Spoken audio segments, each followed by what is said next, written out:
Before you scroll, imagine this. A young woman, lost in the dead silence of a frozen American wilderness, stumbles upon a massive tiger buried beneath the snow, still breathing. What she decides in that moment will uncover a government secret, unravel a corporate conspiracy, and force her to choose between truth and survival. Right finger if you love shocking plot twists, survival stories, and adrenaline-soaked mysteries that grab you by the throat. Hit subscribe so you never miss another story.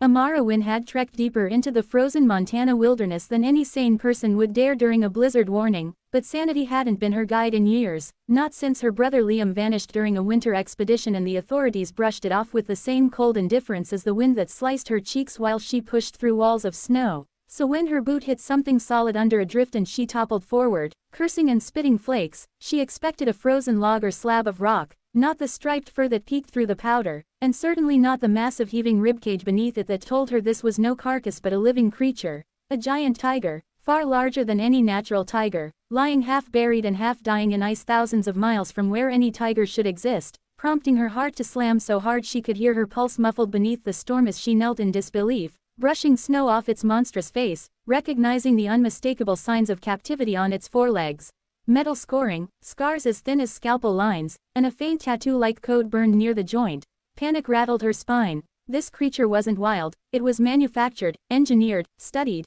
contained, and the realization hit her like the blizzard itself because only one organization in Montana had the ability, funding, or moral vacancy to create something like this. Winthrop Biotech, the same corporation that had denied any involvement in her brother's disappearance, the same corporation whose name had been scratched into Liam's final journal entries before his tracks vanished into the snow 3 years ago, and Amara, trembling between terror and fury, dug with her bare hands to free the beast, telling herself she wasn't insane for risking her life for a predator the size of a truck, but logic dissolved when she saw the injection wound blooming black across its flank, a poisonous swelling she recognized immediately from her wilderness training. It was dying from a synthetic tranquilizer far too potent for any known species. She hesitated only long enough to whisper an apology before cutting open her pack to pull out the emergency serum kit she never traveled without, plunging the needle into its skin as the wind shrieked like an omen above her. And as minutes crawled by, the tiger's shallow breaths deepened, each exhale shaking frost off the ground, its glowing amber eyes cracking open in a way that made her instinctively grip her knife, though she knew it would be useless against a creature of this scale. Yet instead of lunging, the tiger raised its head and, impossibly, pressed its forehead to her shoulder with a desperate, exhausted trust that made her chest ache.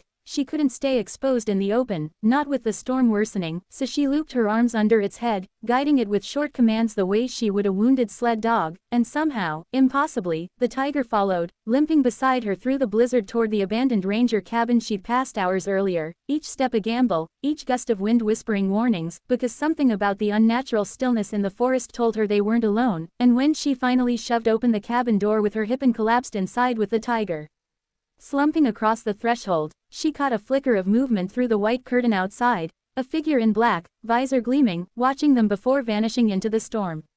Amara barely had time to barricade the cabin door before the tiger, whom she privately nicknamed Ghost, for the way its white-rimmed stripes shimmered in the dim firelight, began to thrash in feverish delirium, its massive tail knocking over chairs and sending dust swirling from the rafters, and while she whispered calming words and pressed damp cloths to its overheating skin, her mind raced through every possibility, every warning Liam had ever joked about, secret programs, hybrid experiments, the things he claimed Winthrop was hiding, but none of those wild theories ever included a living, breathing creature like the one taking up half the cabin now, or the terrifying implication that if Ghost had escaped, Winthrop would stop at nothing to retrieve it. That thought was confirmed when the first drone buzzed overhead, its searchlight slicing through the cracks in the old wooden roof, prompting Amara to yank Ghost beneath the workbench and douse the fire, her heart hammering as heavy footsteps approached outside, crunching over snow with the steady precision of trained operatives, and the cabin walls shuddered when someone slammed against the door, testing it, evaluating it, while a voice she didn't recognize muttered through a radio,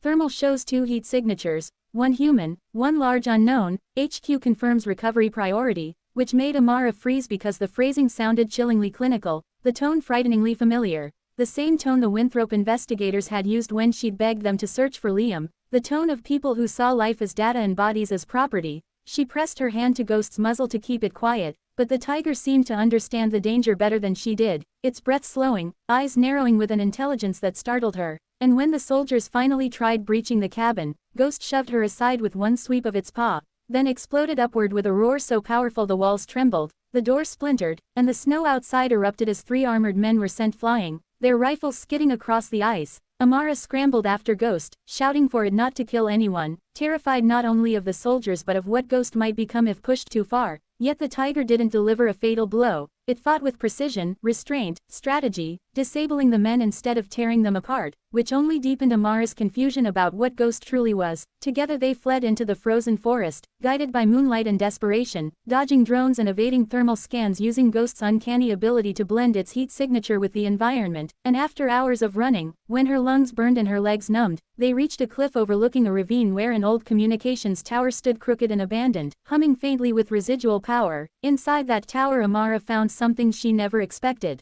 Liam's backpack, half buried under debris, containing his last field recorder with a final message she had never heard, in which her brother whispered frantically about Winthropy's Genesis project, about a genetically engineered apex guardian designed to protect researchers from predators but later repurposed into a weapon platform, about an experimental specimen coded G0S7, Ghost, and about how he'd discovered that the corporation planned to terminate the tiger after it displayed behaviors considered too empathetic, but before he could help it escape, someone, found him, and the recording ended in static and a muffled scream. Amara collapsed to her knees, the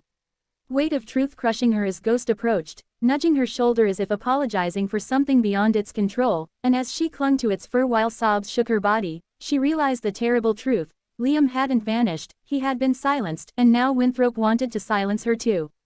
Determined not to die for the same secret that cost Liam his life, Amara activated the tower's backup generator, patching into the old emergency broadcast system to upload Liam's final message, but before the upload could complete, the forest below erupted with floodlights as Winthropy's strike team closed in from all directions, armored vehicles crunching over the ice while loudspeakers blared orders demanding her surrender and threatening to put Ghost down permanently. The tiger's low growl vibrated through the metal floor as if registering every frequency of danger, and when Amara begged it not to fight, not because she doubted its strength but because she refused to let it die protecting her, it pressed its forehead to hers and gave a soft rumble, a sound she felt more than heard, a kind of fragile goodbye, and then, before she could stop it, Ghost leapt from the tower in a blur of white and gold, ambushing the soldiers with a ferocity she hadn't seen before, a storm of muscle and instinct, scattering operatives while avoiding lethal blows, buying her precious seconds as she resumed the upload. But Winthropy's commander, a cold-eyed woman named Drive Halden, whom Amara remembered from the day Liam's case was dismissed, stormed into the tower with a pistol drawn, aiming straight at Amara's chest as she hissed, "You should have stayed quiet like your brother," and fired, the bullet slicing past Amara's shoulder as she dove behind the console, slamming her elbow into Halden's wrist, sending the gun clattering away, the two women grappling in a violent tangle of fury and grief until Halden slammed Amara's head against the steel frame hard enough to blur her vision. She felt herself slipping when a deep snarl tore through the tower. Ghost had returned, blood staining its fur, eyes blazing with a protective rage that made Halden freeze, and for a moment the entire world shrank to the impossible bond between woman and beast as Ghost stalked forward, placing itself between Amara and Halden, who raised her hands and tried to command the creature with activation codes Amara didn't understand, but Ghost ignored them all, choosing instead to shield Amara with its massive body while she crawled back to the console and slapped the final transmit key, sending Liam's message, Winthropy's files, and her own location to every major news station, ranger outpost, an emergency network within range. Alarms blared as Halden shouted into her radio to cut the signal, but it was too late. The truth was out, and in that instant the tower's support beam, already weakened from the battle, gave way with a deafening crack, the structure tilting as Ghost lunged forward, grabbing Amara's jacket in its teeth and leaping through a collapsing window, the two of them plummeting into the snowbank below just as the tower came crashing down in a roaring avalanche of ice, metal, and shouts. Hours later, after Winthropy's forces retreated under the pressure of national exposure and federal investigation, Amara awoke beneath the shelter of a fallen pine, her wounds bandaged with strips of her own clothing, and beside her lay Ghost, breathing steadily, watching her with exhausted but gentle eyes. She wrapped her arms around its massive neck, whispering that they had made it, that Liam's story would finally be heard, and as dawn broke over the frozen forest, painting the world in gold and silence, Ghost rose slowly, nudged her forward, and together they walked into the wilderness toward a future neither of them understood but both of them had finally earned. A woman freed from unanswered grief and a tiger freed from chains, bound by survival, truth, and the strange, unshakable loyalty born in the heart of the frozen forest.